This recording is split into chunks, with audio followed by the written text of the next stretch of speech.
Welcome to LOA Today. I'm Walt Thiessen here with life coach Cindy Chavez. Today is Wednesday, May the 8th, 2019. It's 4 p.m. in New York. It's 1 p.m. in Los Angeles, 9 p.m. in London, and in Sydney, Australia, it is 6 a.m. But wherever you are in the world, thanks for joining us for another episode of LOA Today, your daily dose of happy. And I'm happy to report that it looks like our live streaming is working once again. I want to do a verification while I'm talking to you, Cindy, but this is like 3 days in a row, so I think I'm ironing this thing out over there.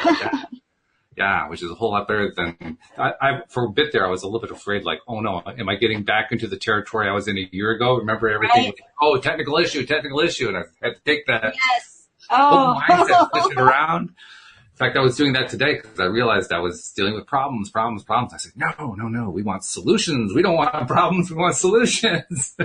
I do remember that. Yeah, that was quite a time. But no, things are improving. We're now to the point where we have one live stream going to YouTube, and I'm actually working in the background between shows trying to get a second live stream going, because I know people who are on Facebook like to have the live stream going there. So I'm seeing, can we have it going to two places at once? And it turns out it's like a 3-computer solution in order to do it. But I'm that close.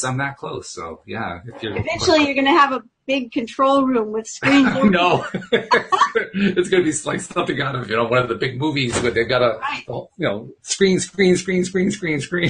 That's what I'm picturing. 25 cameras. Camera 3, angle over to the left. Awesome. Yeah, awesome. That's good. But of course, the thing I've overlooked in my little introduction here is today is Neville Day. Yes. Happy Neville Day. Happy Neville Day to you. Yes. And we're almost at the end of the book we've been working on, which is his first book. Yeah. And we've been working on it for a while because it's been one of the longer books that he wrote. Exactly. Yeah. We did these all in this weird hodgepodge, topsy-turvy order with no reason or rhyme to it. We just decided to start teaching Neville, learning about Neville, and we dove in, and this is our 5th book, though. Mm-hmm. So, we've done a lot of setting, and we are almost to the end of this one. I think it's been really good. I'm not sure if I feel like a Neville expert yet, but I feel like a Neville better than I was before. Not quite expert, but, I understand more now.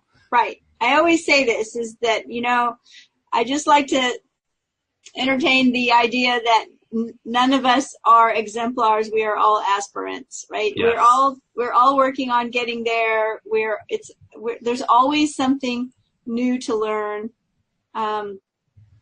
We never are going to know it all. Yeah, you got that. No kidding. We're never going to, what does Abraham say? We're never going to get it all done. We're never going to get it done. Right. You can't get it wrong and you'll never get it done. Yeah. Can't get it wrong and you'll never get it done. So, but just keep going. That's the thing, is to keep going. Exactly. Yep. Keep learning. And I think it's interesting too that, as much as I love Neville, and I do love Neville, that's why I've wanted to keep reading and keep, doing another book and learning more. Personally, I do not look at Neville as that every, word of Neville is written in stone and is the be-all, end-all. Because Neville was human like we all are, and these were his ideas and his perspectives and his perceptions, and I'm totally fine with looking at it that way. Like, it's had a lot of value for me, but I don't think I'm a cynic. I'm an optimist, but I'm also a skeptic. So, right. So I like to tear things apart and really look them over and look at them from different perspectives and see what I think about it. But I don't have to buy into every word that anybody really says, or at least that's I don't do it with Abraham. I don't do it with Neville. If it feels right and it resonates with me, then I play with it for a while. I like to entertain lots of possibilities. So. I'm with you totally. If I find good information and it resonates with me, then I say, okay, I'll use that good information. Doesn't mean that I want to follow the person who told me that around like they're the savior or something like that. It's just, I like the information and I appreciate the good information. I think it's a really healthy, rule for all of us to recognize that, it's so easy sometimes for people to find a teacher that they really love, really resonate with, and then kind of put that teacher and their teachings up on a pedestal where like they can say no wrong and, but so-and-so says this, and it's like, oh, that always ends badly. It does, doesn't it? It really always ends badly. I've learned the hard way. So, I don't know why I'm saying all this, but I just felt like I was thinking about it today, how I feel healthier that I can take that perspective.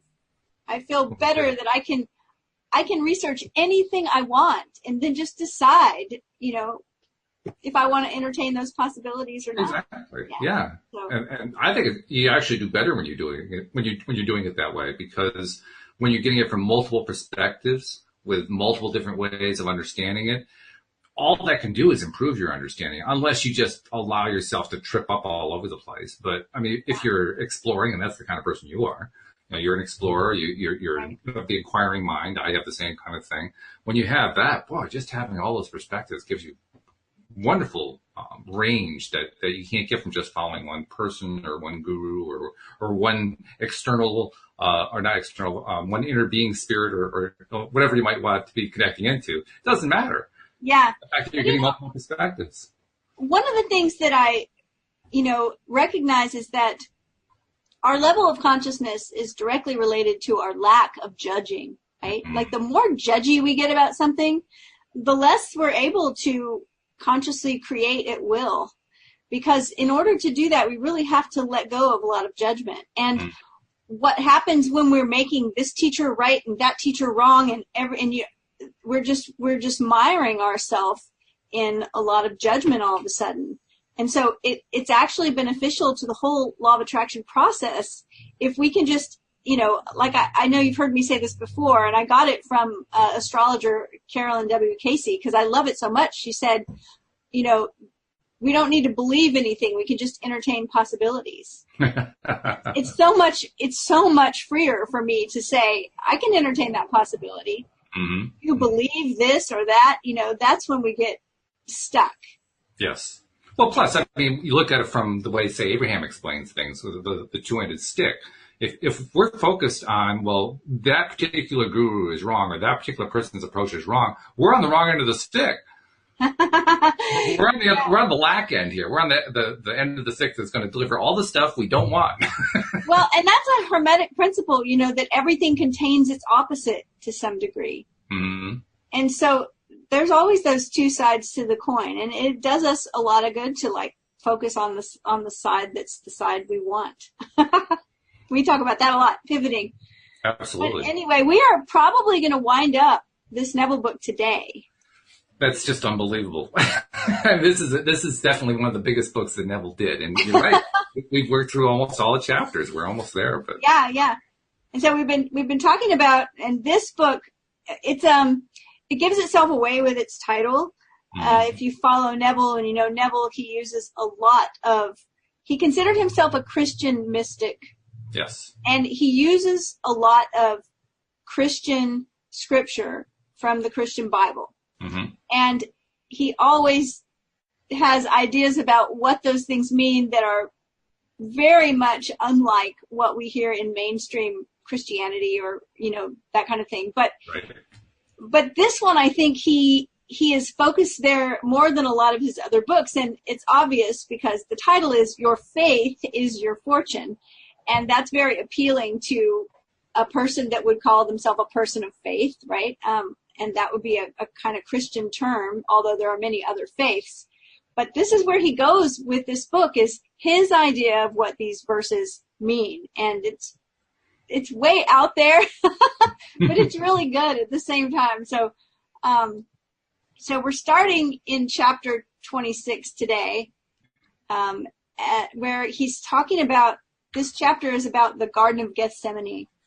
So that's the story in the Bible, in the Christian Bible, where Jesus was really stressed out. And no kidding. He was bleeding. He was sweating drops of blood, over what was going to happen. Mm. And of course, Neville is likening this to something completely different. He's likening into us being pressed out and our consciousness creating something from that.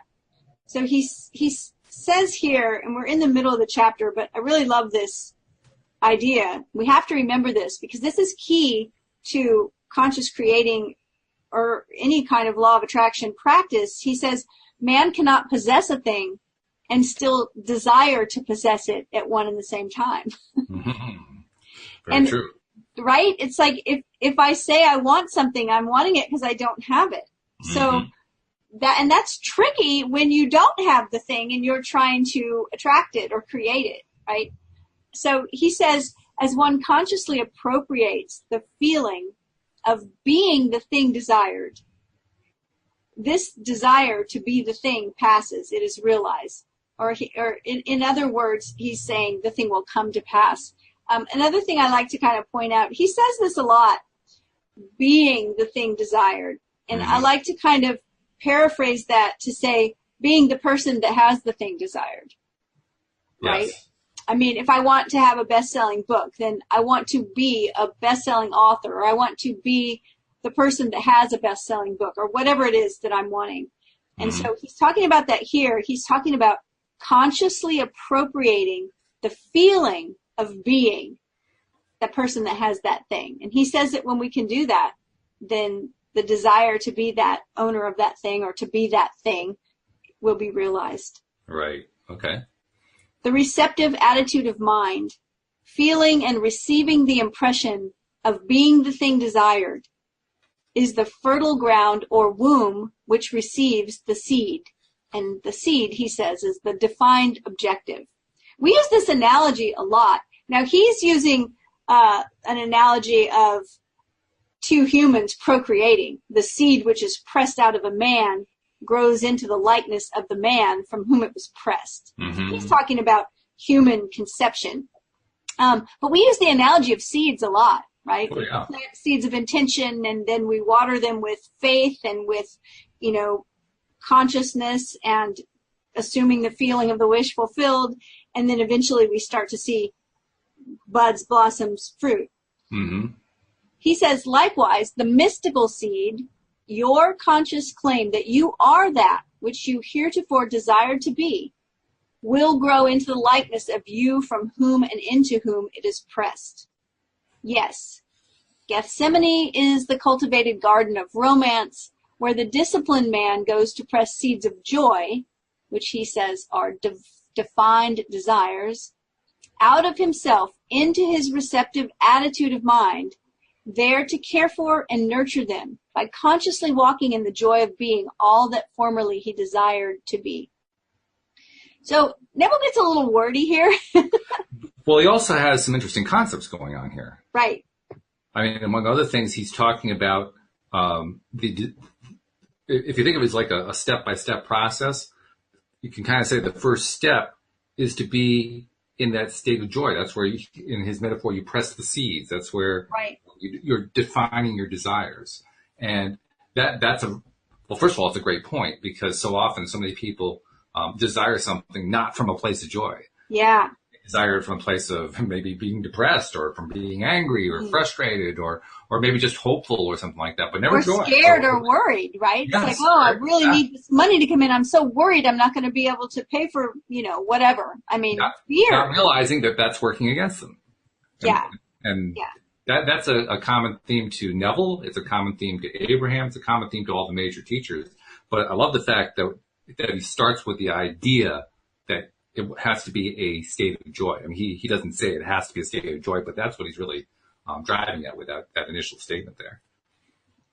I noticed that, life has ups and downs. We all have cycles, an ebb and a flow. And so, I don't want to make it sound like I'm some master manifester and like every day of my life I'm manifesting something wonderful and I never have a downtime or a doubt or a worry. That's just not true, because I'm human and we all go through, cycles. But I can say that one of the things I've noticed, and I just noticed it recently, that is common to the times in my life when things have really been great and I seemingly can just like speak something and it happens, is that when I during those times when I have a desire for something, as soon as I recognize I have the desire, I get really excited because I know it's on the way. Oh, that's good. Instead of worrying about it or wondering about it. Now, I don't always do that, but during those times when that seems to be kind of the norm, or the immediate response is like, yes, awesome. Exactly. So this is a great new idea, and I'm so excited because I can't wait for it. It's going to be here any day. That's when things happen faster. Absolutely. Yeah, because there's no resistance going on there. That's good. That's great. That's really well, good. I want to get there to where that's just always the normal response, but it's... Well, I mean, we should also point out, I mean, you mentioned that you're really not a master manifester, but really you are. I mean, we all are. I mean, just look, everything around us, we manifested. It's just what we're talking about is being a master creator. And that's the hard one. That's the one where we're all focused talking about. Exactly what we want. Yeah. Mastering. So we're actually already got that part down. You're right. We're all masters. Look at what we've made. Some of us look around and go, oh, did I make that? But yeah, you're right. It's the mastering the conscious creation is what we're looking for. Exactly. So Neville says, feel with the great gardener. And he has capitalized great gardener. Which is a hint. Well, it's a hint. And what's so funny is that we're using all these religious verses. So you would think, oh, he's talking about God.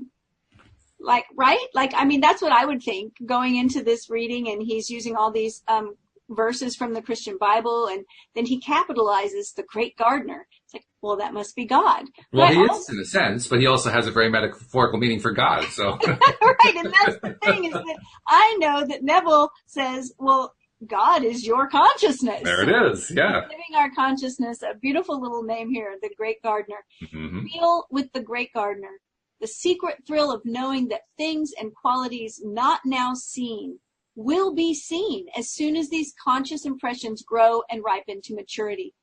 I like that he said this because there is a time gap. That's why I'm always using the garden metaphor, because I garden, my husband gardens, we plant actual seeds, and then we walk by that little patch of dirt forever, and it's just dirt, dirt, dirt, dirt. And then one day, there it is. There's a sprout, right? So there's a time, it takes time. And we can't always manifest something instantly. Sometimes we do. Other times we're waiting, like he says here, we're waiting for the conscious impressions to grow and ripen to maturity. He says your consciousness is Lord and husband. The conscious state in which you dwell is wife or beloved. This state made visible is your son bearing witness of you, his father and mother. For your visible world is made in the image and likeness of the state of consciousness in which you live. Your world and the fullness thereof are nothing more or less than your defined consciousness objectified. So we've talked about this a lot, right? It's like people say, well, I don't know what I'm thinking lately. Well, look around. There it is, yeah. And also, it's been a big theme of the book, too. I mean, this is the thing he constantly has gone back to every single chapter. This has been it. Yeah. Exactly. So he says, knowing this to be true, see to it that you choose well the mother of your children, that conscious state in which you live, your conception of yourself. So he's going back to what he just said, that the mother of these things that you want to see manifest, of the fruit you want to bear. What's the mother? It's the conscious state which you're dwelling in. And if we go back a little further, we're going to see that he thinks that's very important, that state is one of joy. Yes. He says the wise man chooses his wife with great discretion. He realizes that his children must inherit the qualities of their parents, and so he devotes much time and care to the selection of their mother. So remember, this was written in 1941. And we could say today that the wise woman chooses her husband with great discretion. I would hope so. She realizes that her children are going to inherit the qualities of their parents. This is true. Absolutely. Yeah. He says the mystic knows that the conscious state in which he lives is the choice that he has made of a wife, the mother of his children, that this state must in time embody itself within his world. So he's ever select in his choice and always claims himself to be his highest ideal. He consciously defines himself as that which he desires to be.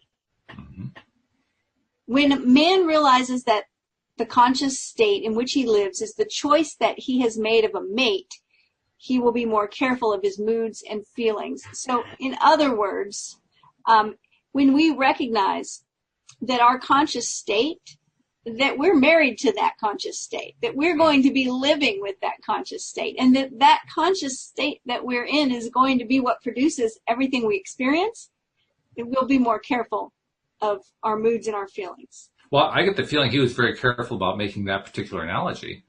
I think it was a deliberately careful choice. And I got that sense just from when you said that, because if we approach the idea of what we are consciously focusing on in the same way that we would approach a marriage, right, well, that means we're really, now we're committing to, okay, I'm always going to be focusing where I want. I'm always going to be staying in that state of joy. I'm always. And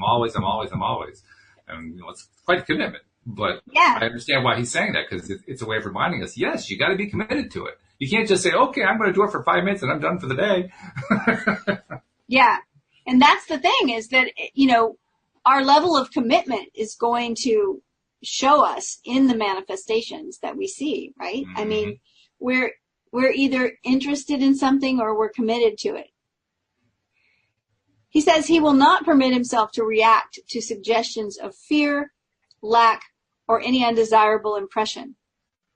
Such suggestions of lack could never pass the watch of the disciplined mind of the mystic, for he knows that every conscious claim must in time be expressed as a condition of his world, of his environment. So it's all going to manifest at some point. So we need to be careful.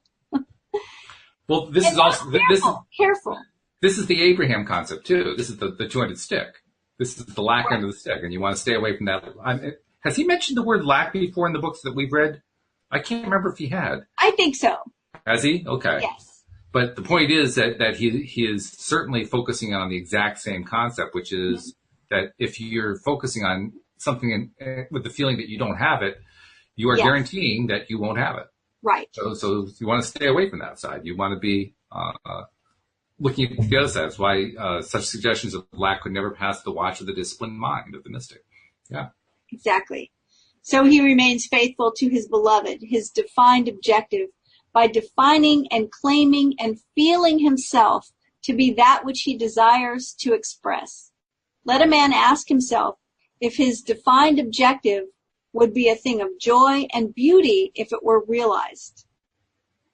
If his answer is in the affirmative, he may know that his choice of a bride is a princess of Israel, a daughter of Judah, for every defined objective which expresses joy when realized is a daughter of Judah, the king of praise. So he's really getting out there now. Now he's pulling in some of the Jewish Bible texts too. Mm-hmm. But he's saying, that if you know that thing you're saying you desire, if you feel that if it came to pass, it would be a joyful thing, then you know that you're on the right track here. Right. It says Jesus took with him into his hour of prayer his disciples, or disciplined attributes of mind, and commanded them to watch while he prayed, so that no thought or belief that would deny the realization of his desire might enter his consciousness. So if you remember a few chapters back, Neville goes through and he talks about all of Jesus' disciples, and he talks about each one and what quality they were likened to, quality of mind that we might have. Yep. And he's saying here that he took those qualities of mind with him as he prayed, so that no thought or belief that would deny the realization of his desire would enter his consciousness. So this is an idea of being very conscious and aware. Mm-hmm. As a coach, I've told clients before, I don't care what decision they make about one thing or another, but I want them to make it from a place of being conscious, right?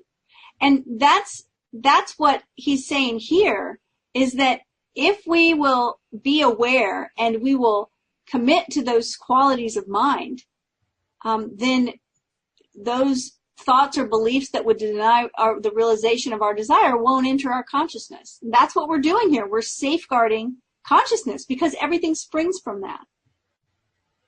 Exactly. In fact, Jeffrey, one of our live stream listeners, just shared a comment to the exact same effect.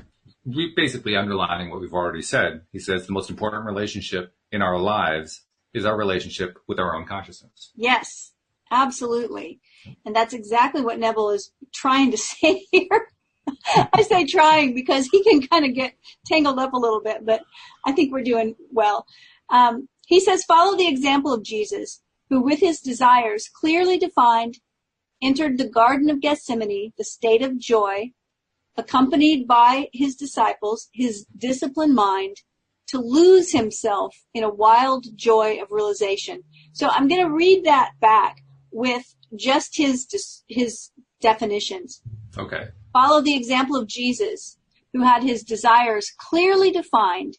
He entered into the state of joy with his disciplined mind to lose himself in a wild joy of realization. So we want to know what we want, have our desires clearly defined. You know, I used this example with a client the other day because they were saying, I don't really know what I want. And I said, well, that's why we're going to focus there, because we can't have what we want if we don't know what it is, right? And if we're wishy-washy, like, well, one day I want this and the next day I want that, you know, I like to use the simple analogy of going into a restaurant to order. If the waitress comes to you or the server comes to you and says, what can I get you today? And you say, I don't know what I want. Well, they're going to wait for you to figure it out. And then if you say, well, you know, the sandwich looks really good and the fish looks great and this vegetarian option looks really good too and the soup sounds wonderful, they're still going to wait until you can tell them what you want. But as soon as you get clear about what you want, then you have a much better chance of it coming to you, right? So, well, yeah, it's a good analogy, because if you don't place the order with the waitress, forget it, it ain't coming. so he's saying here, you know, that Jesus, when he went into this state of joy, and remember that Neville is also saying that Jesus is our consciousness, right, our imagination. So if we take our imagination and have our desires clearly defined as we enter into a state of joy, and make sure that we also have a disciplined mind, that's when we're going to have the wild joy of realization. So it's a process here. Mm-hmm. It's kind of got steps to it, you know. Check a checklist. I always say right before the show, I always say we need a checklist of all things. That's true. You did just before this show. You said that. Yeah. The checklist. So he says the fixing of his attention on his objective was his commands to his disciplined mind to watch and remain faithful to that fixation, contemplating the joy that would be his on realizing his desire. He began the spiritual act of generation, the act of pressing out the mystical seed, his defined desire. In this fixation, he remained, claiming and feeling himself to be that which he, before he entered Gethsemane, desired to be, until his whole being, consciousness, was bathed in an oily sweat, joy, resembling blood, life.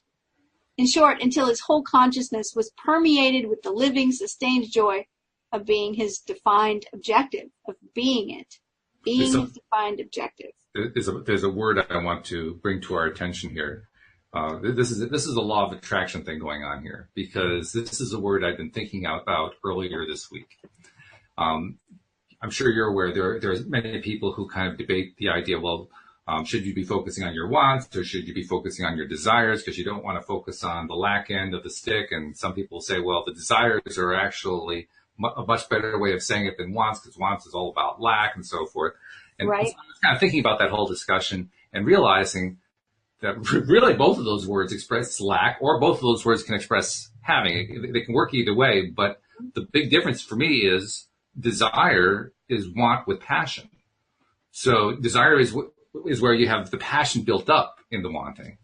And if you're on the lack end, you're kind of in a rough spot there because now you just build up a passion for lack, which is not so good. So I said to myself, okay, what other words are there that are maybe closer on a more regular, consistent basis to having rather than to lack?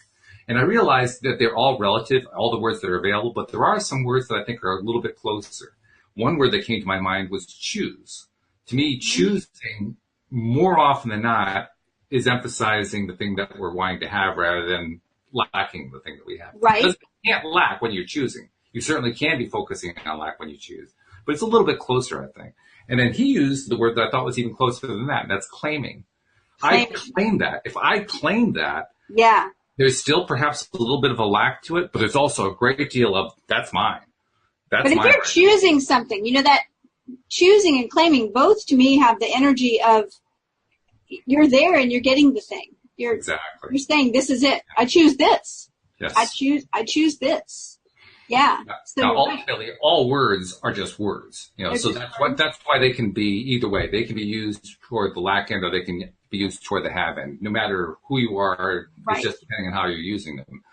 But I think it's useful to actually have words that we can remind ourselves, oh yeah, I want to use this word not because the word has the power, because it reminds me to focus on the right end of the stick for me.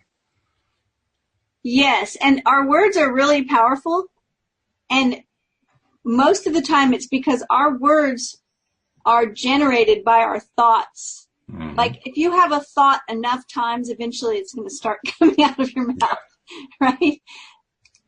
So that's a really good point. I like that. I like the idea of choosing something as well. Yeah, when I saw claiming, I said, oh my God, yep, there's LOA right there. Just delivering another example of the thing I was thinking about just yesterday. Yeah.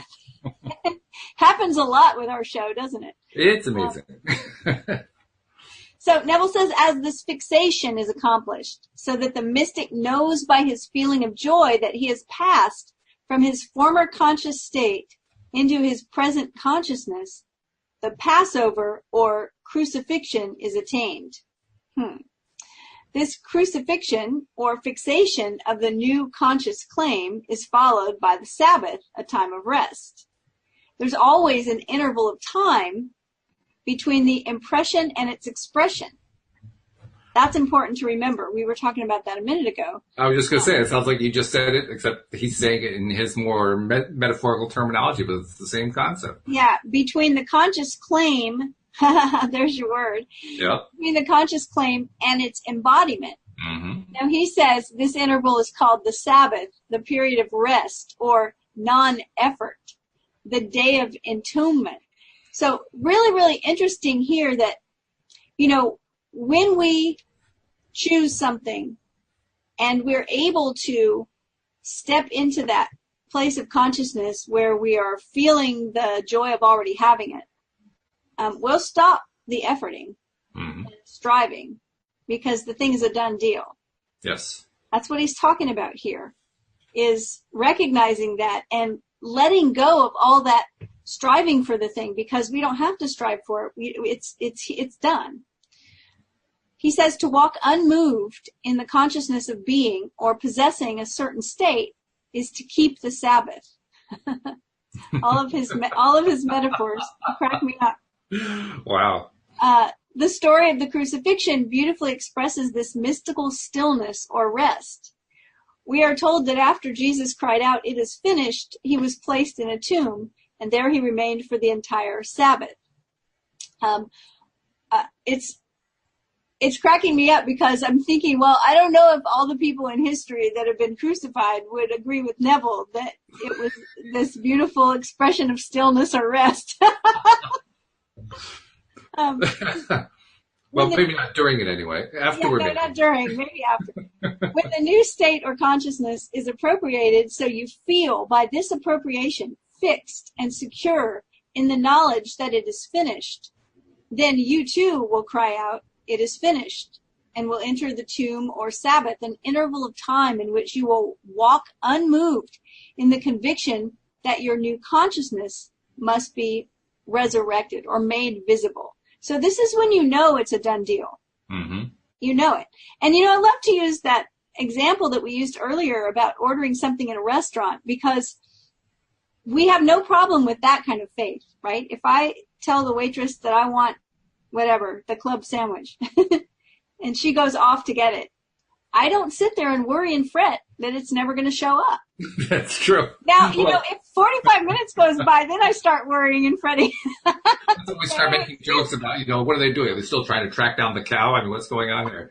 But, it's like when I put a stamp on an envelope and throw it in a mailbox somewhere. It's like, I don't worry that it's never going to get there. Now, hey, if the person calls me a week later and say, shut up, I might worry.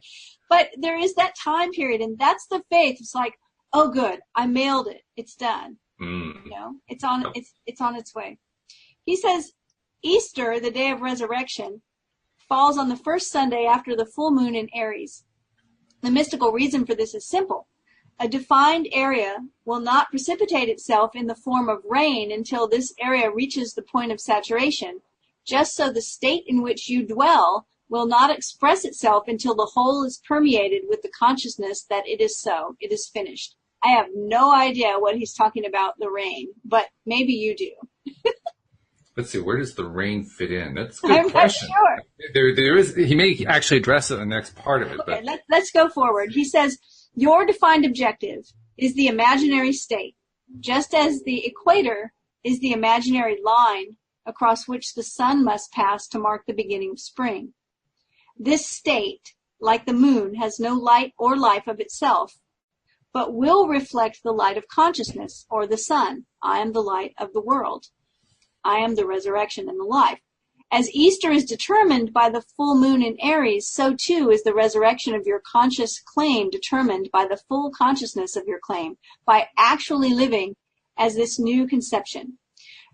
I will say that, if you're just listening, is that a little ways back in the book, we had a chapter about Easter. Mm-hmm. And Neville got into all of these astrological points and things. Yep. So going back to that may make this easier to understand. We won't do that now, but just saying he does have a method to his madness.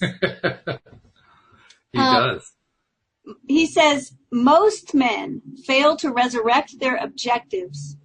Now remember, a little earlier, he said the resurrection. That was the thing manifesting. That was the thing coming to life, right? Mm-hmm. Whatever it is. So he says most men fail to resurrect their objectives because they fail to remain faithful to their newly defined state until this fullness is attained. And we see this so often. Someone gets a clearly defined, thing that they want. They have the desire. They know what it is. They start doing the work for it. They start holding the vision. They start walking in the feeling of the thing already happening. And then this time goes by and they say, this stuff doesn't work. Yep. So they failed to remain faithful to their newly defined state. Yes. The state of what? The state of somebody who's the person that already is that thing, the person that already has attained that fullness. He says if man would bear in mind the fact that there can be no Easter or day of resurrection until after the full moon, he would realize that the state into which he has consciously passed will be expressed or resurrected only after he has remained within the state of being his defined objective. Now, remain for how long? I don't know, but you got to remain there. Keep going until his whole self thrills with the feeling of actually being his conscious claim. In consciously living in this state of being it, and only in this way will man ever resurrect or realize his desire. So while that last section doesn't actively use the metaphor of rain, it does seem like he has explained it here, at least to some degree. And he actually kind of clarifies it a bit. I see it now because he's talking about the point of saturation, right? Exactly. And that point of saturation is the point of manifestation. That's the equivalent. So when he says a defined area will not precipitate itself in the form of rain until this area reaches the point of saturation, what he's saying is you got to stay in that consciousness. You got to stay in that conscious state that you've created for however long it takes. How long it's going to be, like you said, you don't know how long it's going to be. You just stay there. You just stay there. And it's interesting because we know that if we get into that state of knowing that we are that, I am that, right? We've been talking about this for 26 chapters. Mm-hmm. And we stay there. that eventually we'll be so saturated. I mean, I like that word. With that energy that the thing will have to happen, whatever it is. Tying back to the word claim, that's claiming. Yeah. You don't claim and then abandon the claim, right? I mean, you use the analogy of putting a letter into the mailbox and not worrying about it. Right. But we could easily make it a baggage claim. You know, you're at the airport, you've flown from one city to the next, you go to the baggage claim, and you put a claim in on your suitcase. Now, many people could tell stories about the lost suitcase and so forth, but there are very few of them who will tell the story in a way that says, well, I just gave up on the suitcase. Yeah, it wasn't there. I waited a half an hour. So I just abandoned it forever. No, they'll keep after it until that suitcase shows up. And there's a reason why. It's because that thing is important to us. That's right. Right? Yeah. So is the thing is the thing that we say we want, how important is it? Well, it's got to be important enough for us to hold that new conscious state that we've been holding. I like when I'm coaching someone, I sometimes ask this question. When they say they want a certain thing, okay, on a scale of 1 to 10, how committed are you to bringing this to pass? Mm-hmm. I mean, I've had people say to me before, oh, I guess I'm about a 5. Yeah, let's not worry about that. Right? All right, so. I'll tell you something parenthetically here. Yeah. Doesn't tie directly in, but it ties in indirectly. Tuesdays, Bill G. and Alex King and I have been talking about this modality that Bill engages in called SRT. It's called SRT, Spirit Response Therapy. Uses a pendulum and all that. And I've actually been experimenting with a pendulum and learning how to interact with it and so forth. One of the things that I've pulled, that I've taken away from it is this notion of staying focused.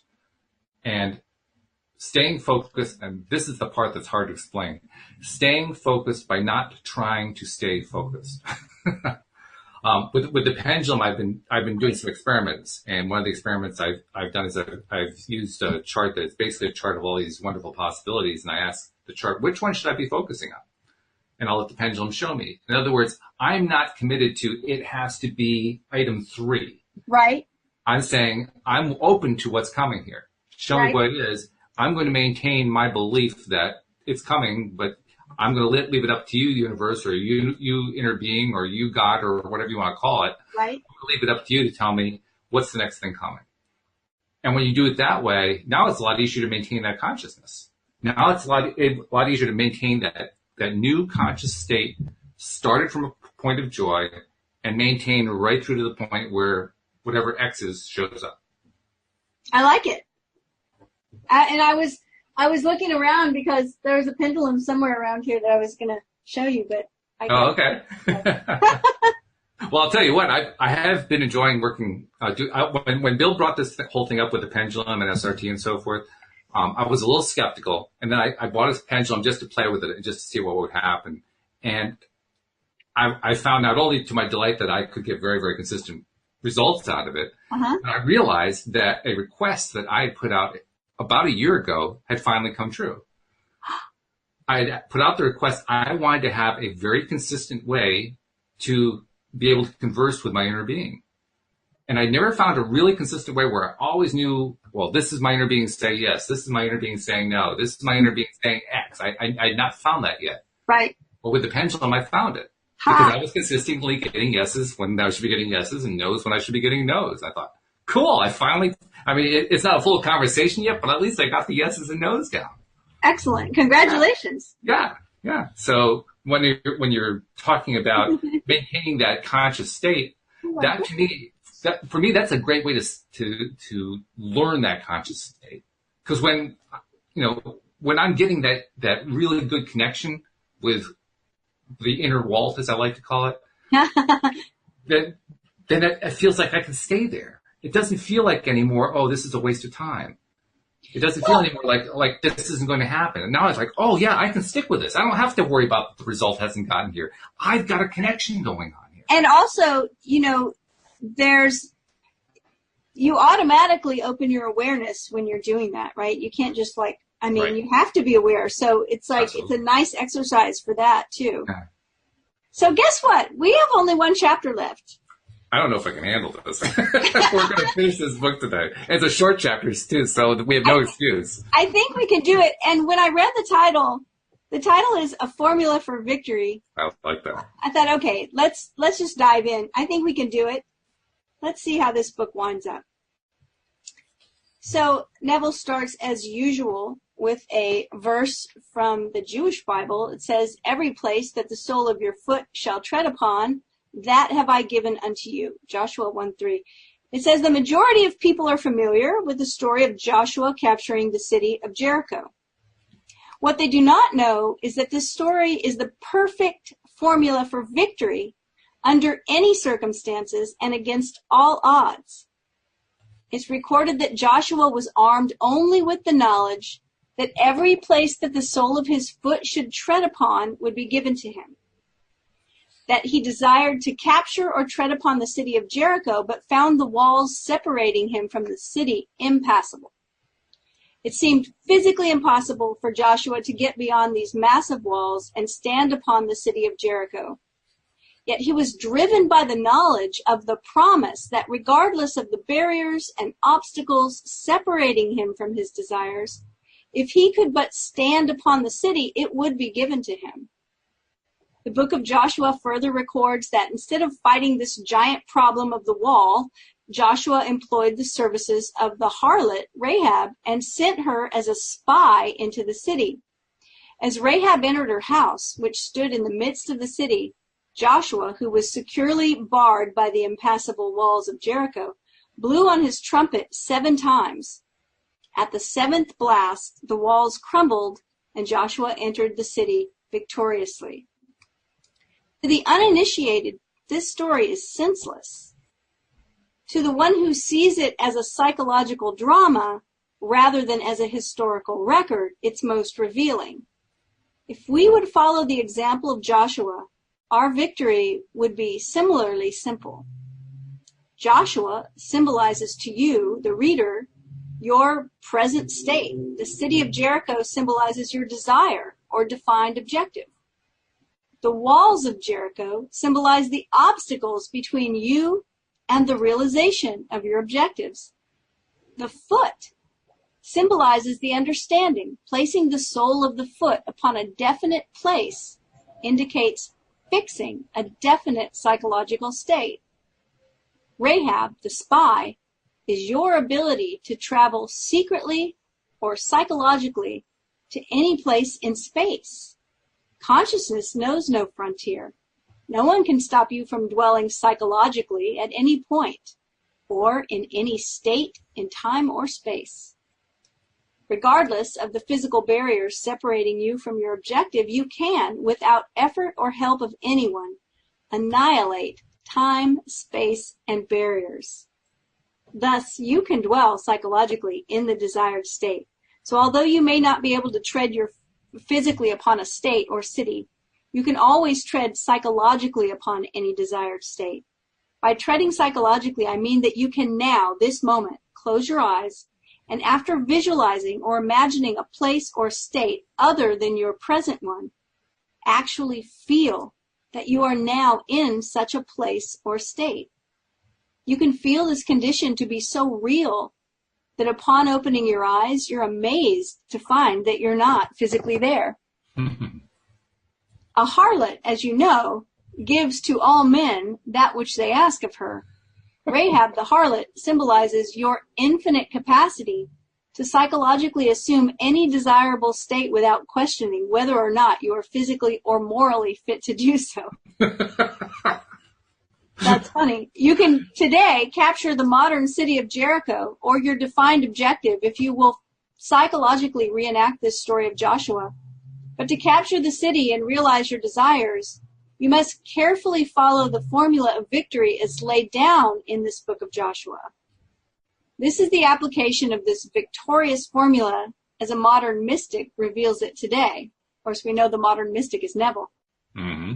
First, define your objective, not the manner of obtaining it. Love that, right? Yes. So to figure out what you want, not how you're going to get it, just what it is.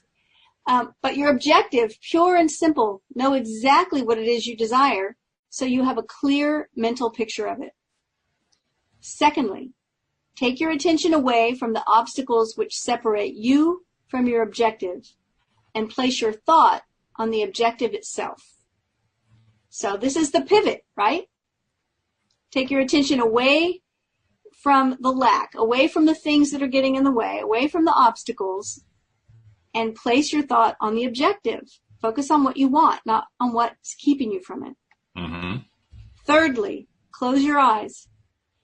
Feel that you are already in the city or state that you would capture. Remain within this psychological state until you get a conscious reaction of complete satisfaction in this victory. And then, by simply opening your eyes, return to your former conscious state. This secret journey into the desired state, with its subsequent psychological reaction of complete satisfaction, is all that's necessary to bring about a total victory. This victorious psychical state will embody itself despite all opposition. It has the plan and power of self-expression. From this point forward, follow the example of Joshua, who, after psychologically dwelling in the desired state until he received a complete conscious reaction of victory, did nothing more to bring about this victory than to blow 7 times on his trumpet. The 7th blast symbolizes the 7th day, a time of stillness or rest, the interval between the subjective and objective states, a period of pregnancy or joyful expectancy. This stillness is not the stillness of the body, but rather the stillness of the mind, a perfect passivity, which is not indolence, but a living stillness born of trust in this immutable law of consciousness. Those not familiar with this law or formula for victory, in attempting to still their minds, succeed only in acquiring a quiet tension, which is nothing more than compressed anxiety. But you, who know this law, will find that after capturing the psychological state which would be yours if you were already victoriously and actually entrenched in that city, will move forward towards the physical realization of your desires. You will do this without doubt or fear, in a state of mind fixed in the knowledge of a prearranged victory. You will not be afraid of the enemy, because the outcome has been determined by the psychological state that preceded the physical offensive, and all the forces of heaven and earth cannot stop the victorious fulfillment of that state. Stand still in the psychological state defined as your objective until you feel the thrill of victory. And then, with confidence born of the knowledge of this law, watch the physical realization of your objective. Set yourself, stand still, and watch the salvation of the law with you. And that's the end of the book. Interesting way to bring the book to a close by focusing on stillness. I love that it's the stillness that produces the thrill of knowing that, he talks about a response, right? So you have the response, or I think he might call it a reaction, but it's the reaction of knowing that it's going to come to pass. And I don't remember if Neville has talked about a 3-step method before. He might have, but he does here. And so I wanted to note that because so many people, Abraham, many people have talked about 3-step methods for manifesting stuff.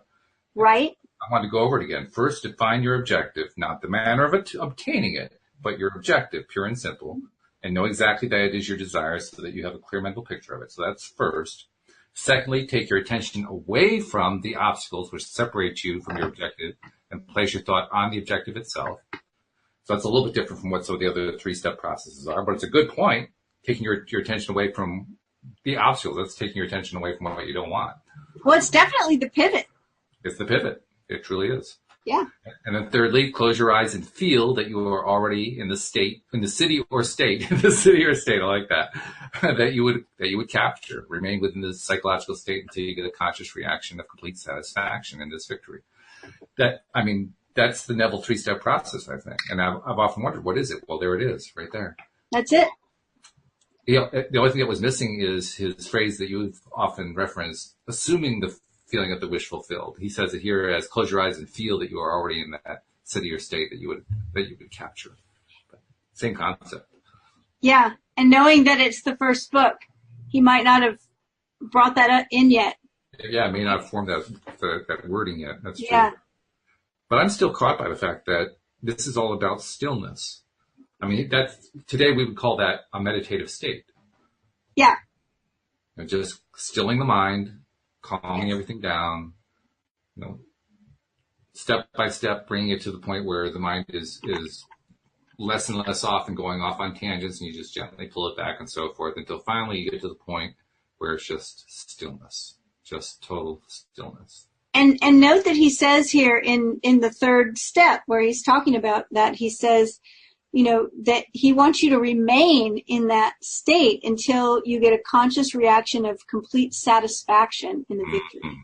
Yes. And I think that is probably the place that a lot of us don't get to, because we're not willing to remain in that state until we feel that complete satisfaction, because we're all busy and we're not willing to spend the time being quiet and still and kind of waiting for that sign, if you will, of feeling the victory of it. Well, I'll tell you another little story that kind of ties into that. Because I mentioned how I've been playing with the pendulum, and I don't know if I told you this. I don't think I did. I told Bill G about this, but I made a chart that's the Abraham Hicks Emotional Guidance Scale. Oh, wow. So everything from depression all the way up to joy, happiness, and clarity and so forth. And I've been using that as a way not to try to achieve a state, but simply I've been using it as a way to check, okay, where am I? Tell me, pendulum, where I am on this scale. And the story that I want to render is that there have been at least 2 or 3 occasions now where it has told me I'm at the highest level. And I didn't know it. I wasn't feeling bad or anything like that, but I had not deliberately mentioned in my own conscious state that I'm feeling joyful right now. So I, in a sense, this is kind of what we call being disconnected from it. In a sense, I was just not connected with the fact that I was feeling so good.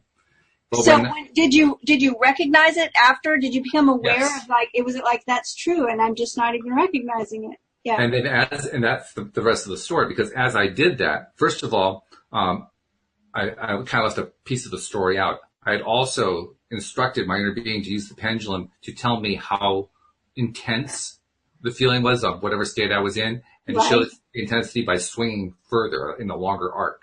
And as I was realizing it, the arc kept getting bigger and bigger and bigger and bigger. So there was a definite, there was a coordination going on. Yeah, right. What I was exploring and what I was feeling and what the pendulum was showing me. And as that happened, I felt something that surprised me. I felt joy welling up within me. Oh, and wow. I didn't expect that. But it was really cool. Basically, this is what we call reconnecting. I was reconnecting to my joy right in a moment.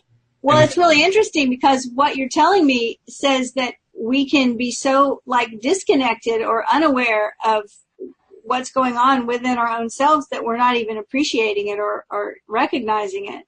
And as you recognized it, it welled up within you and you became more and more aware of it. That's really cool. It is cool. That was my reaction. How cool is this? I mean, at first I was thinking that it was the pendulum that was, warming me up, so to speak. I said, no, wait a minute. The pendulum is reflecting what's going on inside of my inner being. This is me doing it. Right. It's you. Holy cow. Cool. Jeffrey left another comment. He says, I've heard there was a secret chord that David played and it pleased the Lord. I'm not sure what the reference is there. I don't know what the chord is. But if you find out, let me know. Yeah, right. And I are both musicians. I mean, maybe it's a reference to the biblical David. I'm not sure.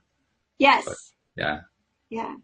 But excellent. Thank you for sharing. This has been great. Yeah, this has been very good. I've enjoyed it a lot.